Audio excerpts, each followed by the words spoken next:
peu près 150. Surtout quand tu demandes. Pour le chiffre. Il y a celui qui fait les dessins qui m'a demandé combien on est. À peu près 150. Non, quelqu'un a compté 240. 240. Oui, parce que il était à 172 l'an passé, et puis il y avait encore des millions derrière. D'accord. D'accord.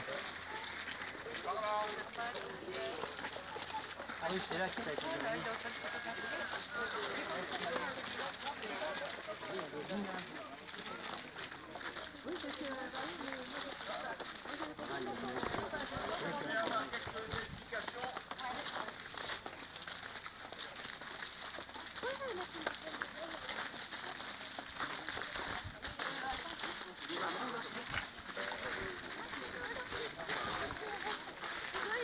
Une allumette et ça m'a trop brûlé.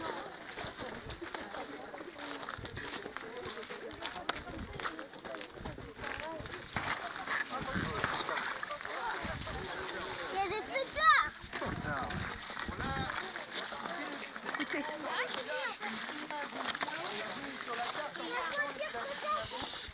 Ça, c'est un village qui n'était pas prévu être dans la zone.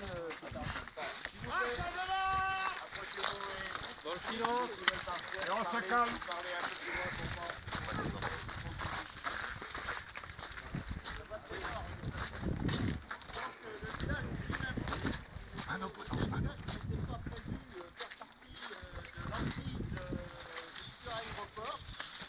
L'emprise premier était donc de 1200 hectares et un certain nombre d'entre nous avions fait remarquer à la Direction Générale de l'Aviation Civile que vu le grand projet d'aéroport intercontinental qu'ils avaient prévu, ils n'allaient pas réussir à le loger dans le périmètre désigné. On nous avait répondu à l'époque, mais enfin vous nous prenez pour qui, voilà. Et 6 mois avant le décret d'utilité publique qui a été décrété en février 2008, 6 mois avant, ils ont repris toute une zone et ont passé la zone de 1200 à 1650 hectares. Et donc tout ce village du Limambou s'est trouvé englouti dans la... Voilà. Alors il y a Sylvie et Marcel qui sont installés dans l'exploitation à côté, Thébault. Et eux sont venus s'installer il y a 12 ans, en étant à côté du site, mais n'étant pas pris dedans. Et 5-6 ans après, ils se sont trouvés englobés, quoi. Alors ici, donc les maisons, il y avait 2 maisons d'habitation, celle de Claude et Christiane qui est encore habitée parce qu'ils sont toujours dedans. C'est la famille Herbin.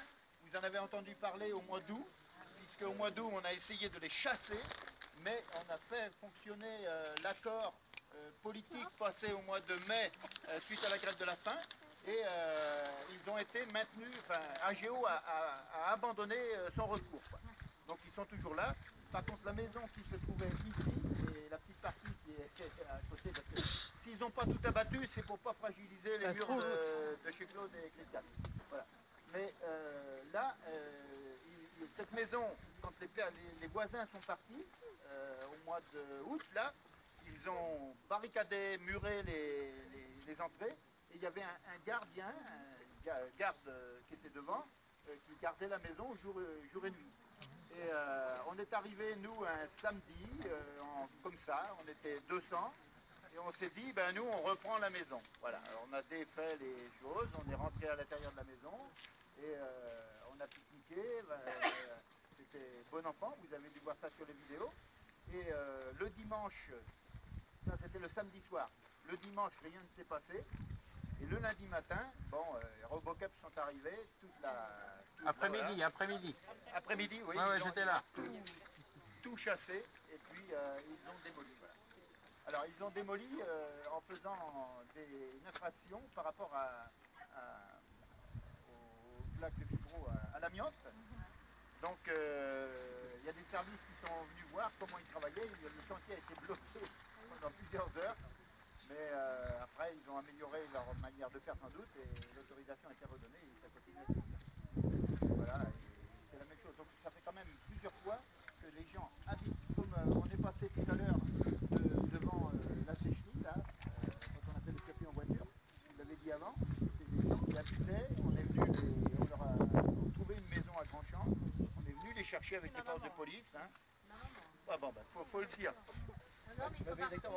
On les a déménagés le vendredi entre les Non, c'est là, parce qu'il faut l'expliquer comme ça, si on entend bien. Ils s'entendent pas. Non, mais voilà, Moi, bien. je suis pas.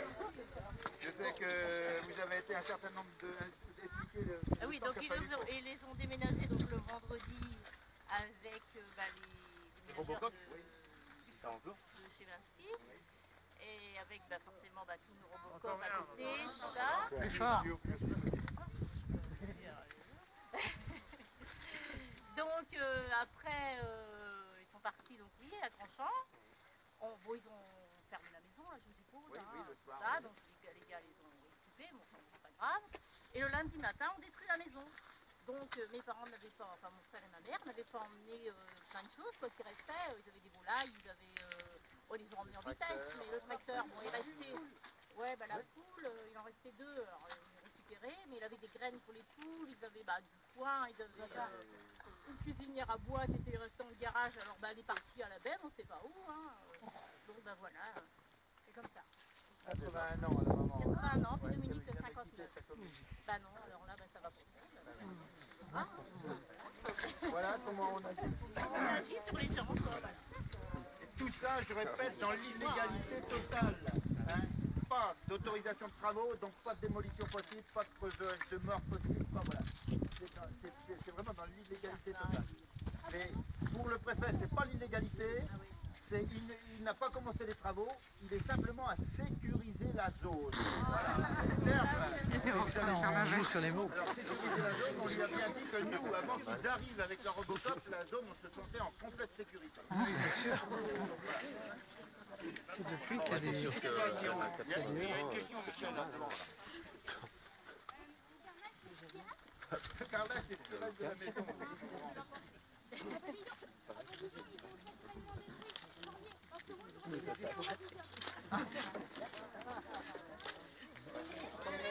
Bon, je ne sais pas s'il y a des gens qui veulent ajouter quelque chose ou ajouter quelque chose, vous posez des questions si vous avez. Précise-nous juste exactement les termes du contrat avec la tête camion.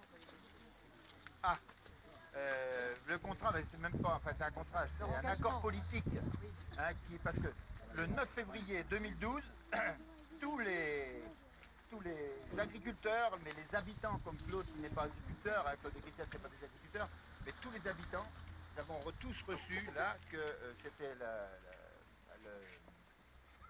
l'expropriation, le décret d'expropriation, voilà. Et donc tout le monde devait avoir quitté la zone au 31 décembre 2012, puisque les travaux doivent commencer au début janvier 2013. Voilà. Alors, quand on a reçu ça, quand c'est un décret comme ça, qui fait suite à un décret d'utilité publique, il n'y a aucun recours possible. Vous pouvez prendre n'importe quel, vous n'avez aucun recours possible. Donc, Juridique. comment Juridique.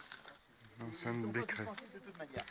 C'est un Donc décret. vu ça, on s'est réunis entre nous et on a dit là on est coincé quoi. Qu'est-ce qu'on peut faire? Et donc c'est là que l'idée, on n'avait pas vraiment le choix, parce que vous voyez résister militairement, on voit ce que ça donne et puis on n'a jamais rêvé. Et nous sommes des non-violents, voilà. Et donc c'est là qu'on a pris la décision de faire la grève de la faim. Et cette grève de la faim, elle est partie à ça. Elle est tombée aussi pile avec la campagne électorale présidentielle. Et pendant la grève, très vite, le candidat Hollande a dit qu'il accepterait ce que nous avions demandé, à savoir aucune expulsion tant que tous les recours déposés et ceux à venir n'auraient pas été menés à bien. Voilà. Parce qu'on a la conviction que ce projet ne se fera pas et qu'on trouvera des moyens de le barrer. Alors, le candidat Hollande s'était engagé, mais le candidat Hollande n'était que candidat. Donc, il a fallu tenir 26 jours jusqu'au jour de son élection. Et dès le lundi matin, on avait des contacts avec le candidat Hollande qui disait « Cessez de vous mettre en danger, on maintient l'accord. Il n'y aura aucune expulsion tant que les recours ne seront pas rendus au bout. Quoi. » Alors, on avait pris ça, sauf que il a fallu finaliser l'accord, et l'accord c'était d'expulsion de gens légaux. Voilà. mais les illégaux n'étant pas couverts par l'accord. Ça, c'est un désaccord entre nous. Mais en fait, c'est comme ça qu'il a été signé au bout du compte, puisque, bon, nous, il fallait qu'on arrête aussi, hein, on était un peu pris au piège, hein, c'était difficile de tenir encore un mois, hein, je comprends. Non, mais vous voyez. Et par contre, on n'a pas donné notre accord dès le lundi matin. Nous, ce qu'on a voulu obtenir, en plus de la signature de François Hollande, c'était celle de Jean-Marc Ayrault, celle de Jacques Oxiette et celle de Philippe Grosvalet. Et ça a encore mis 48 heures avant de les obtenir.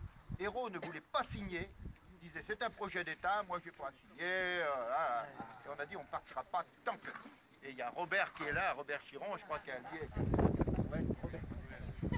a joué un rôle de médiateur, on se souvient un peu, hein, et finalement Ayrault a fini par signer et on a arrêté.